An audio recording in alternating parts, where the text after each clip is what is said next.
Mieru tev un tavam namam jaunā Dieva žēlastības dienā, caurvējus tīmīsi par galveno. Dievam patīk, ka tu esi priecīgs.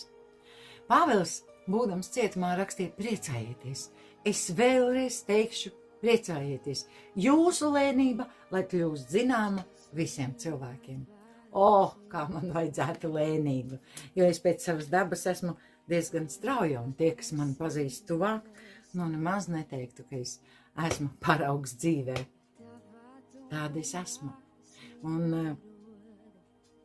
Bet man patīk. Man patīk Dieva vārds. Es priecājos par katru mirkli tajā. Ir dienas, kad es viņu nelasu tikai tāpēc, ka es zinu, ja es apsēdīšos pie Dieva vārda, tur aizies visa diena, jo Dieva vārds patiesībā, mīļie, ir tik aizraujošs, tik tāds pamācošs, tik gudrs un tik dziļš un tik dzīvs. Slava Dievam par to, ka viņš mums ir atstājis savu vārdu. Mēs neesam kā Ābrahams, kam bija jāiziet ārā, jāskatās zvaigznēs un jāsadzird, ko Dievs teiks. Patiesībā tas būtu labi. Mēs daudz vieglāk dzīvotu dzīvi, ja mēs sagaidītu vārdu no Dieva. Taču dzīves ritums, steiga, lai kā Dievs cenšas cilvēka dzīvi atvieglot, vienalga mums laika vienmēr ir par maz. Un tad Dievs mums ir devis šo. Slava Dievam! Bībele mums pieejama gan internetā, gan visādos veidos, mēs pat telefonā viņu varam ielikt. Lūk, un es turpināšu ieskatīties Jesajas grāmatas 59. nodaļā, es atvainojos. Mēs beidzām pie tā, ka tādā veidā ir nostumta pie malas tiesa un taisnība pilnīgi izzudusi. Uzticība grīļojas kaut kur tirgus laukumā, bet godīgums nekur neatrod ieejas. Interesanti, viņš saka, uzticība grīļojas kaut kur tirgus laukumā. Kāpēc tieši tā? Droši vien tāpēc, ka tur tiek izmantots, es nezinu, vai viltus, vai krāpšanās. Tā nav uzticība. Arī manis tirgus ir bijuši gadījumi. Vispār, principā, es neiepērkos pie tiem tirgotājiem, kuriem nav cena. Tāpēc, ka es nedomāju, ka tā dara visi, bet tas ir negodīgi attiecībā pret pircēju. Tevi var novērtēt pēc savas ārienes un uzlikt attiecīgi cenu. Nav cenas, nav pirkuma, nav peļņas. Bet tas ir tikai manā attieksme, protams. Mēs skatāmies, ko viņš saka tālāk. Tiešām, patiesība un uzticība ir pazudušas. Kas piekāpjas ļaunumu priekšā, tas krīt par upuri neskaitāmiem laupītājiem. Tas kungs to redzēja. Un viņam tas ļoti nepatika, ka nav vairs taisnības. Un viņš redzēja, ka nav neviena, un brīnījās, ka nav aizstāvība. Tad viņam palīdzēja viņa paša elponis, un viņa paša taisnība bija viņam par balstu. Viņš apvilka taisnību kā bruņas un lika galvā pestīšanas bruņu cepuri. Viņš tērpās atriebības drēbēs kā savā ieroču tērpā un ietinās dusmu bargumā kā mētelī. Viņš atmaksās tieši pēc nopelna, piemērodams bardzību saviem pretiniekiem, atriebību saviem ienaidniekiem. Jūras salām viņš atmaksās, kā tās pelnījušas. Tad ļaudis rietumos bīsies tā kunga vārdu un austrumos viņa godību, jo viņš nāks kā augstos krastos iesprostota strauja upe, ko dzen tā kunga dvaša. Bet Ciānai nāks pestītājs, un tiem, kas Jēkabā atgriezušies no sava uzticības zvērsta lauzuma, saka tas kungs. Šī ir mana derība ar tiem, kas atgriezušies, saka tas kungs. Mans gars, kas tevī mājo, un mani vārdi, ko es liku tavā mutē, nezudīs no tavas mutes un no tavu bērnu un bērnu bērnu mutes no šī laika mūžīgi, saka tas kungs. Apsolījums. Dievs izrāda savu sāpi, viņš to apraksta. Viņš brīnās, ka augs viņus aizstāv un sūta. Viņš apsola savu aizstāvu. Mēs esam šobrīd šī aizstāvja rokās un skalās, ja mēs piederam Jēzum Kristum. Mēs esam privileģētā stāvoklī. Un viņš arī parāda, kas sagaida to, kas nepaklausa, kas neatsaucas, kas nerunā to, ko runā Dievs. Viņš tā arī saka. Viņš ietērpās atriebības drēbēs kā savā ieroču tērpā un ietinās dusmu bargumā kā mētelī.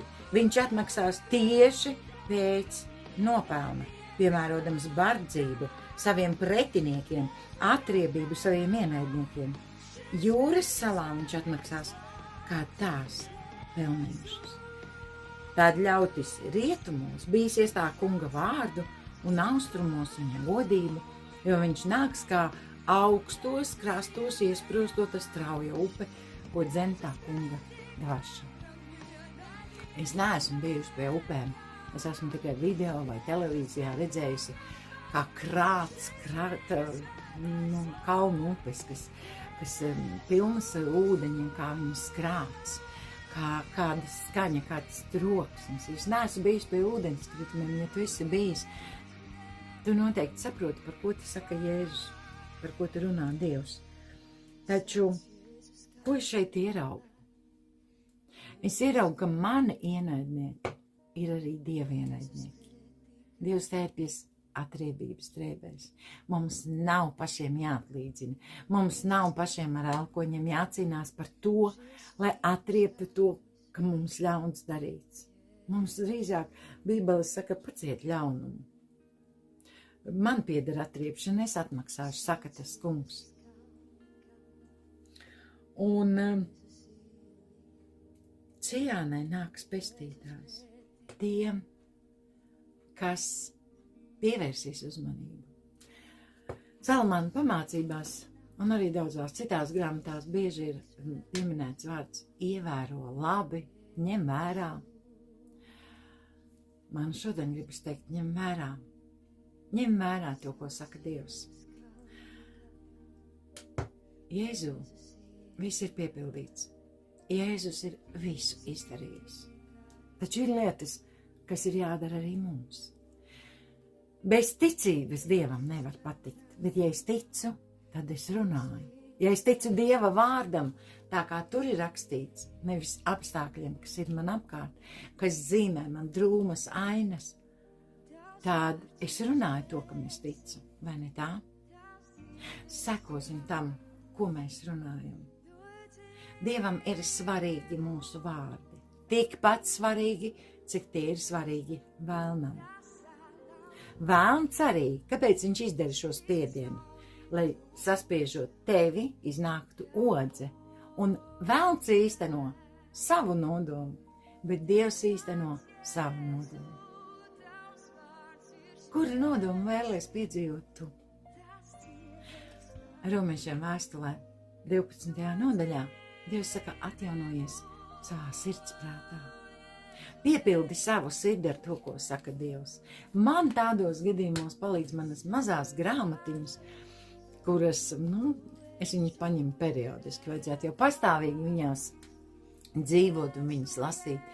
Taču katru reizi, kad es viņu atveru, es skatos, cik daudz laba es tur esmu atradusi no Dieva vārda. Tas nav ierakstīts no manām pārdomām. Tas ir izrakstīti Bībeles panti, Bībeles apsolījumi. Un cik daudz laba tur ir iekšā. Lasot Bībeli kopumā, var apjukt un sajukt. Bet tad, kad rakstu vietas ir izrakstītas un pierakstīts klāt, no kuras grāmatas es to izrakstu. Man ir viegli atgriezties un arī kontekstā, bet apsolījums. Taisnais zaļos kā palma sava kunga pagalmos. Dievs ir labs.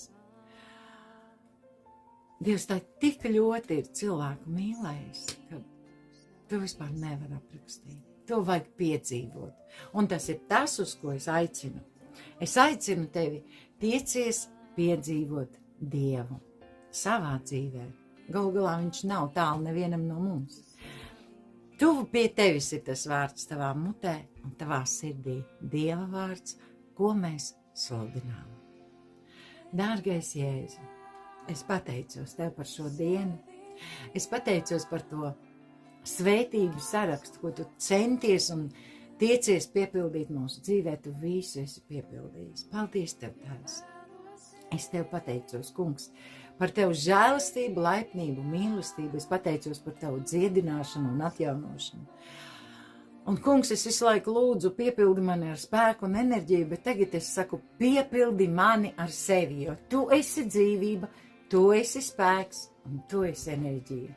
To es šodien lūdzu kopā ar šo skatītāju, ar to, kurš skatās, ar to, kurš klausās, Kungs. Un mēs esam divi vienā prātā. Un tu teici, ka tu dosi mums to. Es pateicos tev, Tēvs, par visu labu, ko tu dari manu brāļu un māsu dzīvē. Jēzus Kristus vārdā. Āmen. Āmen.